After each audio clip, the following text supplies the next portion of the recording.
Hello friends, स्वागत है एक नई वीडियो में। अगर आपके पास भी ओप्पो K12X है और आपको भी डायल पैड टून्स को इनेबल और डिसेबल करना है तो कैसे आप कर सकते हैं। तो चलिए वीडियो करते हैं स्टार्ट। सबसे पहले आपको सेटिंग्स को करना है ओपन, ऊपर की तरफ स्क्रॉल करना है। यहाँ पर आपको मिलेगा साउंड एंड वाइब्रेटिंग, क्लिक करना है। ऊपर की तरफ स्क्रॉल करना है, मोर साउंड पर क्लिक करना है। सबसे टॉप में मिलेगा डायल पैड टून्स और राइट साइड में मिलेगा स्विच। अगर आपको डायल पैड टून्स को डिसेबल करना है, स्विच पर क्लिक करके डिसेबल कर लेंगे। अगर आपको डायल पैड टून्स को इनेबल करना है, स्विच पर क्लिक करके इनेबल कर लेंगे।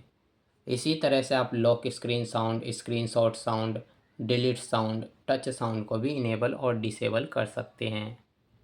तो आज के वीडियो में बस इतना ही। और हमारे वीडियो देखने के लिए share, subscribe, like, bell icon के बटन ज़रूर दबा दें ताकि आने वाले वीडियो का नोटिफिकेशन आपको मिलता रहे। मिलते हैं नेक्स्ट वीडियो में एक नई टॉपिक के साथ। तब तक के लिए नमस्कार।